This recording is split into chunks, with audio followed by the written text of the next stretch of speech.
Dub, you guys had the lead since about the beginning or mid part of the first quarter, but just stayed within 2 or 3 possessions the whole way. What was the level of focus that you guys had on just possessions and not the scoreboard? Honestly, it's exactly that. Like, when you start looking at the score, you may start to panic and you start thinking about stuff that you have no control over. So a lot of it down the stretch is just attention to detail, making the right reads. Can't let one play affect another play. Rebound, you know what I mean? There's just so many things that go into it, and we did a good job of talking to each other through each play, what we want to do, what we want to get accomplished each time. And that's not even going to say that you're not going to make mistakes. We didn't do a good job boxing out at the end. So they kept getting second chance, throwing the corner, getting threes. But I'm just overall, I think our mindset and our pursuit to what we were trying to do was really good the whole game, and we got rewarded for it. And you had 6 threes. It's a playoff career high for you. It might be a career high, brother. No cap. The one where Shea slips it to you towards the end there, what's going through you as you collect that ball? It just seemed like one of those 50-50 plays, and you make the shot. Honestly, I think the clock was low, so I was just kind of shoot it, and probably nothing more than that.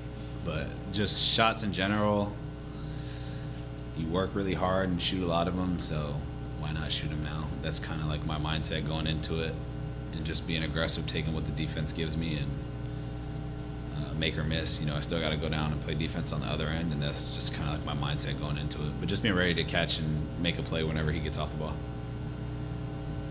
With the success you guys have had the last couple of years, there comes a lot of scrutiny.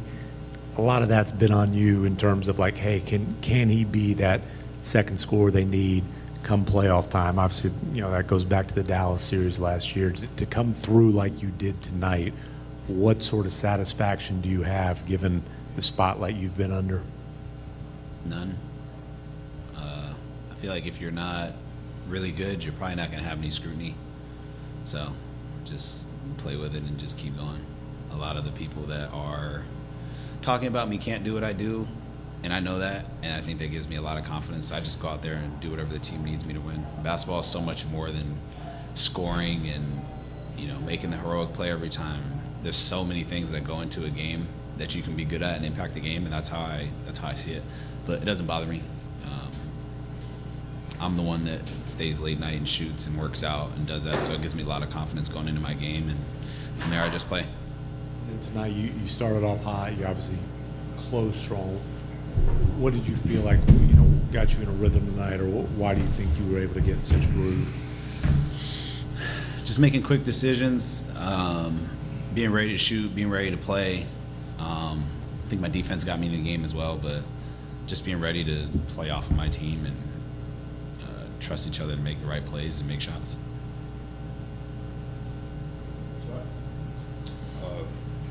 Jalen, you talked about sense of urgency going into this game, or at least after the blowout loss.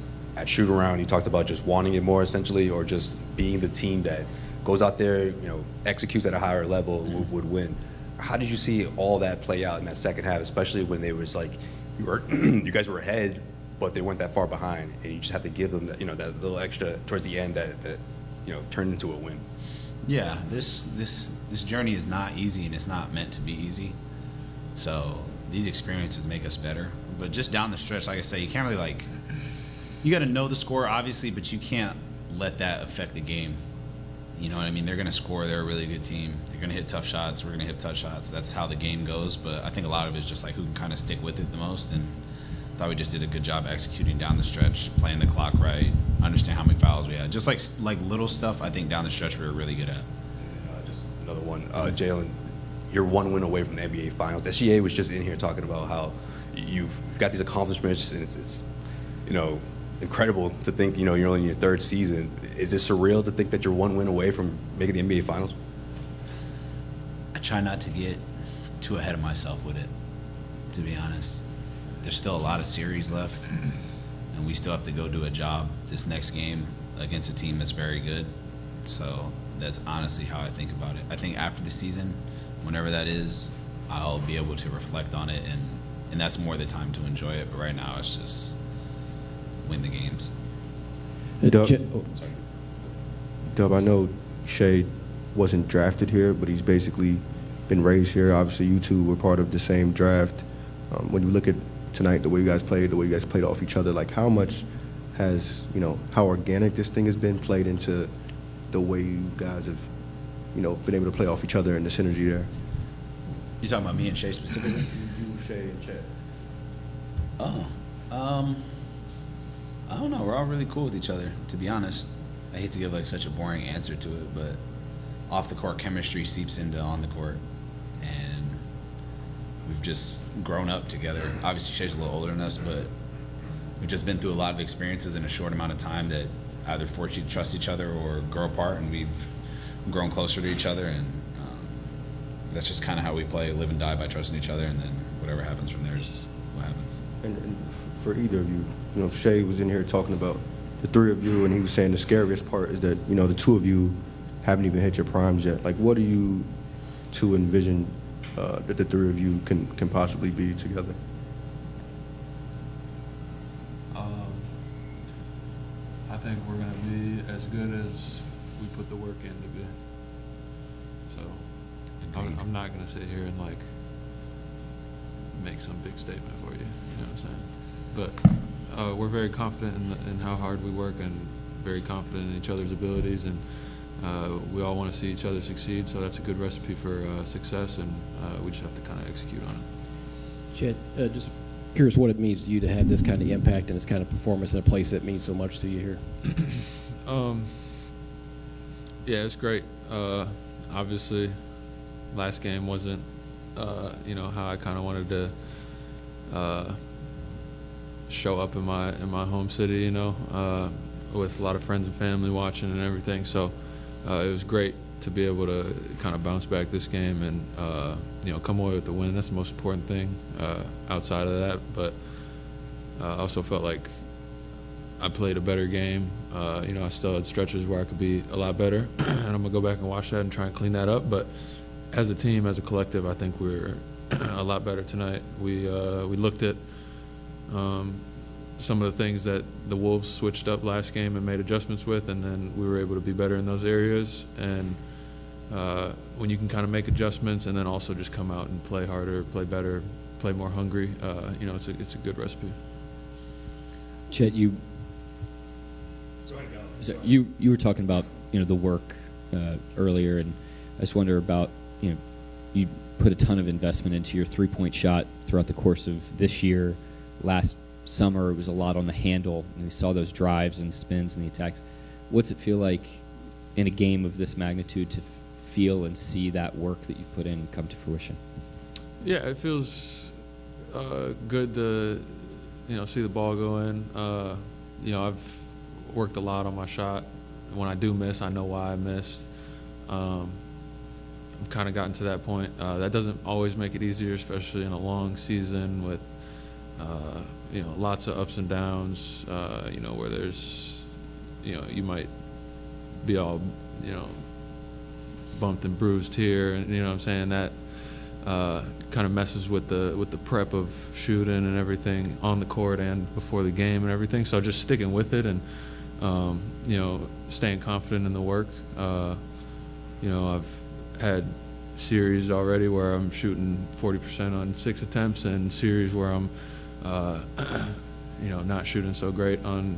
I'm trying to keep the attempts up. I'm not scared to let it fly. I put the work in for a reason. At the end of the day, if I'm not shooting, it's going to be because of my teammates. If they stop passing me the ball, then I won't shoot the ball. What I'm saying? So, but if they pass it to me, they expect me to shoot it, and that's the way I look at it. I put the work in to make shots, and if that shot didn't go in, then I know what I have to work on to try and make the next one. I'm kind of gotten to that point. Defensively, you guys put a lot of attention on Edwards tonight. You didn't let him have a whole lot of space, guarding him damn near to half court. What was the thought behind that aggressiveness? Was it like a head of a snake thing? Were you just comfortable giving up open shots to other guys? Like, what was the thought process with how you defended on the night? I don't think you're ever comfortable giving open shots to anybody. Like, this is a good team. They're in the Western Conference Finals for a reason. You don't just give anybody open shots. Obviously, through the course of a game, it's hard to play a perfect game. So there were guys who got looks that, we feel like we can be better and make tougher. But when there's a really good player who they're trying to get free, if you just let that guy get free, you're not going to be in the Western Conference Finals. So we didn't do a good job of that last game, so we had to be better tonight, find ways to make things tough on him. Nobody would get up here and lie and say, no, we're not trying to make it tough on him. He's a good player. So we got to continue to do that. But it can't be at the expense of making it easy on other players. We got to do both. Go ahead, Steve, and then Joel. For both of you, you're one win away from playing basketball in June. How do you envision the crowd Wednesday night, Game 5 at Loud City Paycom? How loud will it be? We don't even need to answer that. We know. You know. Yeah, you'll be there. Hopefully really, really loud. Probably the loudest of the season. We also got to give them a reason to be loud, if you know what I mean. But going back to like my earlier statement, just we understand what's ahead of us, and if you look too far ahead, that's when you start to stumble. So like it's first to 4, so we haven't won the series yet. We still have a job to do, and like I said, you just can't look too far ahead. But definitely excited to go back to OKC and play. So what I was saying down there was that Dylan was saying that, as part of why you rose to the occasion, he said that you sort of add chips to your shoulder as the year goes on. Like, could you describe some of those chips, where they come from, and where you maybe found the motivation to rise to the occasion tonight? That's an internal thing that I keep to myself, but got a lot of them. Go ahead, bro. This will be the last one, Rylan. Chet Shea was in here talking about how, like, one of the most important things about your game, or impressive things about your game, was that some of these buckets that you're getting, they're not even like designed plays for you, that they don't have to run a ton of plays to get you to your spots. Like, what goes into picking your spots to be aggressive whenever it's not a set play and it's not something that the team's expecting? I'd say the big thing is just trying to have fingerprints on the game, understanding that a lot of our set plays are designed through the ball handler, and outside of that, we're all kind of just playing off of them. And when you have really good players that the other team needs to stop, they're going to have to help and recover from somewhere. So just understanding that we have to make them pay for that, and just trying to be aggressive. Trying to make the right play too. It's not always score. Sometimes it's make the extra pass. Sometimes it's find the next action. Whatever it is, just try to leave fingerprints on the game and make winning plays. Sometimes that'll be go score. Sometimes it won't be. But at the end of the day, I'm out there trying to win. So. Thank you, guys. Yep. That's a wrap.